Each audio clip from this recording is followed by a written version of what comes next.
Assalamualaikum dear student, I am Sayyida Rabah Fatima. We are doing unit number 8, projection of a side of a triangle, grade 10th. Today we are going to solve the other two questions of review exercise. Let's move towards the light board. Question number 5 is, in a triangle ABC, measure BC equals to 21 centimeter, measure AC equals to 17 centimeter and measure AB equals to 10 centimeter. Measure the length of the projection of AC upon BC. हमें एक triangle given है student, जैसे कि हमें यहाँ पे नज़र आ रहा है, और हमें साइड्स भी, साइड्स की जो लेंथ है कुछ गिवन है, वो क्या है, BC की हमें गिवन है 21 centimetre. So I am going to write over here. So basically BC is 21 centimeter, AC is 17 centimeter and AB is 10 centimeter. Okay, so what we have to find here, we have to find the projection of AC, projection of AC upon BC. मतलब AC की हमने projection find करनी है BC के ऊपर. इसलिए अब देखें यहाँ पे दो चीज़ें हैं. अब हमने जब बात की है AC की, उसमें भी C है और BC में भी C है. दैट इज़ द रीज़न कि हमें समझ में आ रही है कि हम किस एंगल को यहाँ पर लेकर चलेंगे. तो इस चीज़ को जहन में ज़रूर रखना है कि हम किस एंगल की यहाँ पर कर रहे हैं बात. ओके, तो स्टूडेंट हम देख सकते हैं कि हमारे पास AC, हमने AC की प्रोजेक्शन फाइंड करनी है BC के ऊपर, और हम जो एंगल लेकर चलेंगे वो कौन सा होगा उसको देखते हैं. वो जो हम एंगल लेकर चलेंगे स्टूडेंट, वो हम लेंगे C पे, हियर C पे हम एंगल लेकर चलेंगे. इसका मतलब है कि हम C पे एंगल लेकर चल रहे हैं, तो हम इसकी ऑपोजिट साइड ये बनेगी और इसकी इंक्लूडिंग एंगल की जो साइड है वो बनेगी ये. तो इसी के अकॉर्डिंगली यहाँ पे अपने थ्योरम को करेंगे अप्लाई, और अपनी रिक्वायर्ड जो है हमारे पास लेंथ उसको करेंगे फाइंड. तो रिक्वायर्ड लेंथ हमारे पास है कि हमने प्रोजेक्शन फाइंड करनी है AC की BC के ऊपर. सबसे पहले तो जो हमारे पास गिवन है उसे कर देते हैं मेंशन.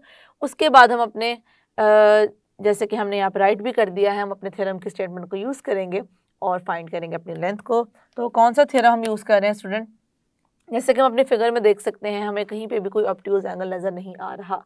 अगर हमारे पास कोई ऑब्ट्यूज एंगल नहीं है तो it means this is acute triangle. Acute triangle वो ट्रायंगल है जिसमें तीनों के तीनों एंगल्स होंगे हमारे पास एक्यूट, जो कि हमें नज़र भी आ रहा है कि तीनों ही एक्यूट हैं. तो मैं अप्लाई करने लगी हूँ थ्योरम को बाय प्रोजेक्शन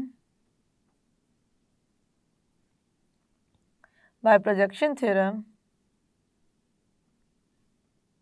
और यहाँ पे आप ये भी लिख सकते हैं बाय थ्योरम 2. तो हम बेसिकली प्रोजेक्शन के थ्योरम को ही डिस्कस कर रहे हैं, इसलिए मैंने यहाँ पे वो मेंशन कर दिया है.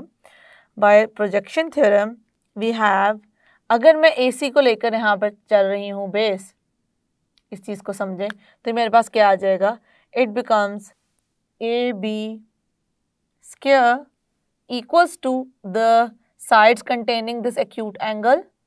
So we have AC square plus BC square minus 2 into the whole length, measure BC, and the projection we are considering, which is measure DC. Okay, हमने क्या करना है, इसकी वैल्यू हमने यहाँ से करनी है फाइंड. तो अब यहाँ पर देखें हमारे पास AB की वैल्यू क्या स्टूडेंट है. AB की जो हमारे पास वैल्यू है वो है 10 centimetre. I am going to put over here. AC is 17 centimetre. BC is 21 centimetre square minus 2 into 21 centimeter, and we have to find measure DC.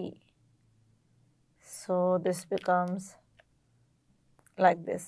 Okay, यहाँ पे हम इनके स्क्वायर्स को कर देंगे put. 100 centimetre square, 289 centimetre square, 441 centimetre square. This becomes 2 ones are 2, 2 twos are 4, 42 centimeter, and this is measure DC. जो कि हमने करनी है फाइंड। ओके, अब स्टूडेंट क्या करेंगे, इसको सॉल्व करेंगे और इसके आंसर को यहाँ पे मेंशन कर देंगे। हमारे पास क्या आ जाएगा, 9 + 1 10 is 0, it becomes 12 13 3 1 here 6 7 730 centimeter square minus 42 centimeter measure DC.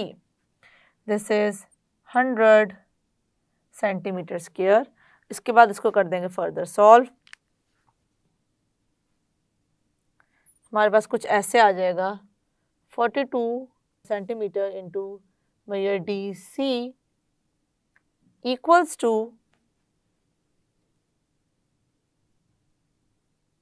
730 centimetre square minus 100 centimetre square, 630 centimetre square, 420 centimetre into measure DC।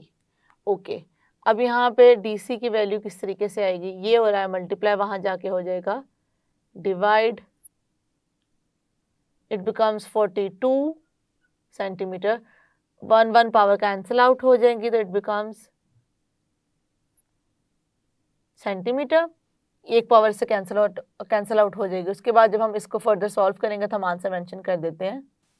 This is 15 DC। DC की हमारे पास वैल्यू क्या आ गई है, इसको मैं यहाँ पे प्रॉपरली मेंशन कर देती हूँ। Measure DC equals to 15 centimetre and this is the required answer. यही हमें लाइन सेगमेंट करनी थी फाइंड। अब हम देख सकते हैं स्टूडेंट कि हमारे पास क्या है, DC is basically the projection of AC upon BC। तो यहाँ पे आप इस तरह भी लिख सकते हैं और चाहे तो इस तरह भी लिख सकते हैं, projection of AC upon BC equals to measure DC and it is 15 centimetre.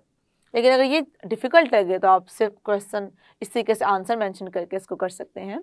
And Question number 6 is, in a triangle ABC, measure BC is 21 centimeter, measure AC is 17 centimeter, measure AB is 10 centimeter, measure the length of the projection of AB upon BC. Look at the question students. आप देख सकते हैं कि ये हमारा question almost same है जो कि अभी हमने लास्ट क्वेश्चन किया है, क्वेश्चन नंबर 5। क्वेश्चन नंबर 5 में भी हमारे पास BC की वैल्यू यही थी, AC की यही थी और AB की यही थी, लेकिन फ़र्क दोनों में क्या है उसको समझेंगे और इस क्वेश्चन को करेंगे स्टार्ट। उसमें हमने प्रोजेक्शन की बात की थी AC की BC के ऊपर, मतलब ऑब्वियसली हमारे पास ये ट्रायंगल है, अब इसकी प्रोजेक्शन भी C के ऊपर आएगी और इस साइड की प्रोजेक्शन भी आएगी BC के ऊपर ही। तो लास्ट हमने बात की थी AC की प्रोजेक्शन BC के ऊपर जो कि थी DC, लेकिन इस क्वेश्चन में हम बात कर रहे हैं AB की प्रोजेक्शन BC के ऊपर जो कि हम देख सकते हैं क्या होगी, BD होगी। कैसे पता चलेगा, हम परपेंडिकुलर ड्रॉ करते हैं प्रोजेक्शन के अकॉर्डिंगली, तो ये बेसिकली परपेंडिकुलर जिस पॉइंट पे मीट करता है वहाँ से हम देखते हैं हमें नज़र आता है एक लाइन सेगमेंट बनती हुई। तो ये बेसिकली लाइन सेगमेंट और ये पॉइंट D जो है ये शो कर रहा है इतना पार्ट प्रोजेक्शन है AC का, इतना पार्ट प्रोजेक्शन है AB का।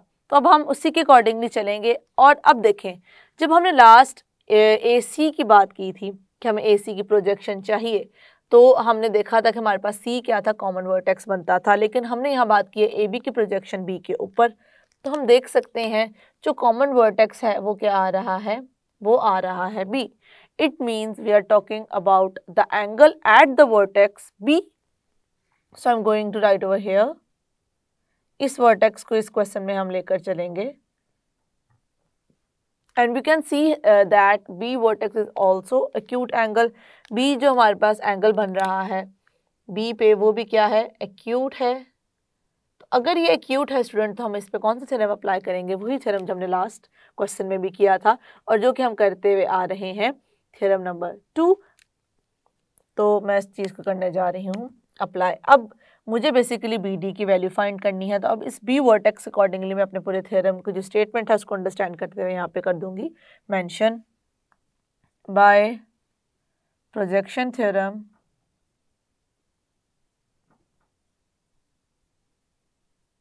by projection theorem 2 सो अब हमारे पास क्या आ जाएगी statement, AC square equals to AC square equals to sum of the square of the sides containing the angle B.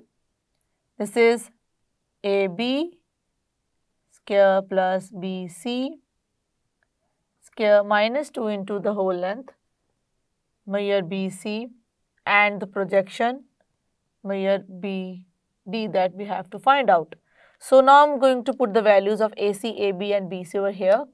AC is 17 centimetre square, basically हम 17 centimetre square तब होगा जब हम स्क्वायर 17 पे भी कर देंगे apply. AB is 10 centimetre and BC is 21 centimetre square minus again 21 centimetre and this becomes BD. Okay तो यहाँ पे हम इनके जो हैं वैल्यूज उनको कर देंगे right. This is 289 centimetre square 100 centimetre square plus 441 centimetre square and it becomes 2 1 2 2 442 centimetre and BD. अब इसको कर लेते हैं solve. It becomes 541 centimetre square minus 42 centimetre into BD. यहाँ पे देखें इसको हम थोड़ा सा अपने मुताबिक कर लेंगे वैल्यूज़ को जो कि हमने करनी है find. It becomes 42 centimetre into measure BD equals to 541 centimetre square minus 289 centimetre square. इसको देखेंगे हम किस तरीके से कर रहे हैं सॉल्व. आप कैलकुलेटर की मदद से डायरेक्टली इसका लिख देंगे आंसर और ये इसके आंसर के बाद ये इसके साथ डिवाइड हो जाएगा. मतलब 541 centimetre square 289 centimetre square upon 42 centimetre. So 252 and 42 centimetre. अब देखिए यहाँ सेंटीमीटर यहाँ सेंटीमीटर स्क्वायर है, एक स्क्वायर है एक सेंटीमीटर आपस में कैंसिल आउट हो जाएंगे. अब हम इसको कर देंगे यहाँ पर mention. Measure BD equals to what we are going to do, we are going to solve this.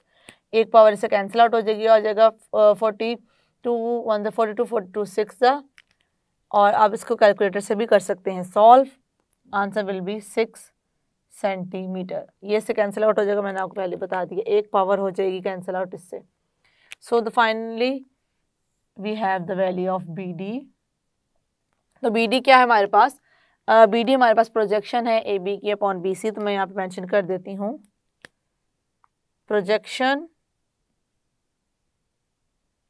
Of AB upon BC is, या उसको इस हमें पता है कि इक्वल टू होता है BD जिसकी वैल्यू आ गई है 6 centimetre. That's it. We have done question number 6. Question number 7 is in a triangle ABC. This is the triangle. A equals to 17 centimeter, B equals to 15 centimeter and C equals to 8 centimeter. Find angle at vertex A. Okay इसका मतलब है कि हमने ये तो करना है find vertex A पे जो एंगल बन रहा है वो हमने स्टूडेंट फाइंड करना है. हमें लेंथ किस तरह गिवन है, A वर्टेक्स की जो ऑपोजिट साइड है वो है 17 सेंटीमीटर जो कि है A. B वर्टेक्स के ऑपोजिट साइड है हमारे पास 15 सेंटीमीटर जो कि है B. और C वर्टेक्स के ऑपोजिट हमारे पास है 8 सेंटीमीटर जो कि है स्मॉल c. और ये हमारे पास फुल कंप्लीट लेंथ है इसकी. यहाँ तक सिर्फ हम AD या BD की बात नहीं कर रहे. और हमें क्या गिवन है, हमें ये इन्फॉर्मेशन गिवन है ना कि हमने फाइंड करना है एंगल एट वर्टेक्स A. ये बेसिकली हमें हेल्पफुल होगा अपने थ्योरम को अप्लाई करने के लिए, क्योंकि हमें थ्योरम के अप्लाई करने के लिए एक्यूट, ऑब्ट्यूज, जौन से भी एंगल की बात कर रहे हों, हमें एंगल रिक्वायर्ड है ताकि उसके रिस्पेक्ट से हम उसके ऑपोजिट साइड और उसके इंक्लूडेड साइड को देखते हैं। तो स्टूडेंट हमें देख सकते हैं अपने फिगर में कि हमें नज़र आ रहा है कि हमारे पास जो एंगल हमने फाइंड करना है बेसिकली वो क्या है, एक्यूट एंगल ही होगा कोई ना कोई। तो हम देखेंगे कि हमारे पास जो कि बन रहा है वर्टेक्स ए के अकॉर्डिंगली जो एंगल बन रहा है वो क्या है, तो हम उसके बारे में अंडरस्टैंड करेंगे। फिगर को देख के तो हम यही हमें अंदाज़ा हो रहा है कि हमारे पास जो एंगल्स हैं तीनों के तीनों एंगल्स हमारे पास एक्यूट हैं, तो इस वजह से हम अपना एक्यूट एंगल का फॉर्मूला ही बेसिकली स्टेटमेंट ही यूज़ करेंगे। ऑब्ट्यूज़ की हमें पता है कुछ जो एंगल होती है उसकी फिगर ही हमें शो कर देती है कि वहाँ पे ऑब्ट्यूज़ एंगल बन रहा है। एनी हाउ हम अपने क्वेश्चन को करते हैं स्टार्ट। मैं करने जा रही हूँ अपने थ्योरम को यहाँ पर apply by projection theorem to, अब इसके अकॉर्डिंगली मेरे पास क्या आ जाएगा स्टूडेंट, इसको देखिएगा, it becomes BC square plus AC square plus AB square minus 2 into measure AB into measure AD. Basically AD shows the projection of AC upon AB. Okay, now I'm going to put ABC over here. BC basically shows A square, AC shows B square and AB shows C square minus 2 into this is C, and AD we have to find out basically। तो student हमने क्या करना है, हमने AD को यहाँ पे find out करना है। तो अगर मैं AD को कंसिडर कर लूँ, if I am considering AD as X, so अगर मैं यहाँ पे कंसिडर कर लूँ, यहाँ पे हम मेंशन भी कर लें, let X be the length of AD, यहाँ पर इस तरीके से हमने इसको कर लिया कंसिडर। तो यहाँ पे मेरे पास क्या आ जाएगा x। इसका मतलब सबसे पहले तो मुझे x की वैल्यू फाइंड करनी है। A is 17 centimetre, then square B is 15 centimetre square plus C is 8 centimetre square minus 2 into C is 8 centimeter and x we have to find out. So this becomes 289 centimetre square, क्योंकि हमारा square centimetre पे भी आ जाएगा। 225 centimetre square plus 64 centimetre square into 8 two ज़ा 16 centimetre into x. Okay, now we have to solve them. It becomes 289 centimeter square minus 16 x centimeter, and this is also 289 centimetre square. अब देखिए हम इसको इस तरीके से लिखेंगे ताकि हम इसको इजीली कर सकें understand. So it becomes 16x centimetre equals to 289 centimetre square minus 289 centimetre square. तो दोनों जब आपस में माइनस होंगे तो आंसर आ जाएगा 0 और 16x सेंटीमीटर। तो बेसिकली हमारे पास क्या आ जाएगा, 16 को हम उधर ले जाएंगे, x रहेगा एज इट इज़ इधर ही, 0/16 सेंटीमीटर। और हमें पता है जब भी हमारे पास ऐसी फ्रैक्शन जिसमें न्यूमरेटर में 0 आ जाए तो ओवरऑल हमारी फ्रैक्शन क्या हो जाती है, 0 हो जाती है। तो x की वैल्यू क्या आ गई, 0, which implies that measure AD equals to x equals to 0। तो हमने यहाँ पे AD की तो फाइंड कर ली है वैल्यू, लेकिन हमें इस क्वेश्चन में AD की वैल्यू फाइंड करने के लिए नहीं कहा गया था, हमने फाइंड करना है basically angle eight vertex A। तो अगर हम इस ट्रायंगल को देखें, राइट ट्रायंगल जो बेसिकली है CAD, इस ट्रायंगल को देखें, इन ट्रायंगल CAD ट्रायंगल में स्टूडेंट हम देख सकते हैं कि हम अपनी ट्रिग्नोमेट्रिक रेशियोज को यूज़ कर सकते हैं। तो उसी चीज़ को मैं यहाँ पे करने जा रही हूँ mention. So it becomes cos at vertex A equals to base upon hypotenuse. So it becomes A base. What is base here? This is measure AD upon hypotenuse is measure AC. So put the values over here. AD is basically 0 and AC is 15. We know that whenever we have the 0 in the numerator, overall fraction becomes 0. So cos, okay अब देखें हम क्या ले लेंगे, cause inverse ले लेंगे यहाँ पर। तो इस तरीके से हमारे पास आ जाएगा एंगल एट वर्टेक्स ए, कॉज इनवर्स और 0 यहाँ पे पहले से था। कैलकुलेटर पे इसकी वैल्यू कैसे फाइंड करेंगे, शिफ्ट दबा के जब आप कॉज करेंगे तो वो हमारे पास क्या आ जाएगा, कॉज इनवर्स आ जाएगा। तो इसी तरीके से आप देखेंगे कि हमें पता है कि कॉज की वैल्यू 0 हमें कहाँ पे मिलती है, कॉज की बेसिकली वैल्यू मिलती है 0 वाई एक्सिस के ऊपर, जो कि बेसिकली शो कर रहा है 90 को। तो यहाँ पे हमारे पास आ जाएगा 90 डिग्री। तो इट मीन्स कि हमारे पास जो एंगल एट वर्टेक्स ए है वो बेसिकली 90 डिग्री है। हमने तो अभी रैंडम फिगर ड्रॉ की थी अपने गिवन इन्फॉर्मेशन के अकॉर्डिंगली ए, तो हमने तो ये करना था फाइंड ये वाला एंगल। तो इसका मतलब ये है कि जो हम एंगल ए बी सी की बात कर रहे थे वो बेसिकली एक राइट ट्रायंगल था जिसको हम लेकर चल रहे थे, जिसको हम कर रहे थे discuss. So this is the answer and basically it becomes like this, measure angle A equals to 90 degree. Yes student, हमने अपना क्वेश्चन नंबर 7 भी कर लिया है सॉल्व। आई होप कि जिस तरीके से हमने यहाँ पर यूज़ किया है कि किस तरीके से हम एंगल को भी फाइंड कर सकते हैं। अभी तक हम बात कर रहे थे साइड्स के अकॉर्डिंगली एंगल हमें गिवन था, लेकिन इस क्वेश्चन में देखा कि अगर हमें साइड्स गिवन हो और अगर हमें फाइंड करना पड़ जाए एंगल, तो हम किस तरीके से एंगल को कर सकते हैं फाइंड। ये स्टूडेंट आज जो हमने क्वेश्चंस किए उनमें से जो 2 क्वेश्चंस थे हमने देखा कि वो ऑलमोस्ट हमारे पास सेम थे, बस क्या बात की गई थी, एक ट्रायंगल गिवन था। उस ट्रायंगल में ऑब्वियसली हमारे पास जो हम बात करेंगे प्रोजेक्शन की वो होती है एक साइड, और बाकी जो 2 साइड्स हमारे पास रिमेनिंग होंगी। एक क्वेश्चन में हमने एक साइड की प्रोजेक्शन का डिस्कस किया और उसके बाद हमने दूसरे क्वेश्चन में हमने दूसरी साइड के प्रोजेक्शन को किया डिस्कस। ट्रायंगल हमारा दोनों में क्या था, सेम था, और हमने देखा कि किस तरीके से हम दोनों प्रोजेक्शंस को कर सकते हैं फाइंड। उसके बाद हमने अब जो क्वेश्चन किया है उससे रिलेटेड हम फर्दर और क्वेश्चंस भी करेंगे। See you in the next lecture. अल्लाह हाफिज़।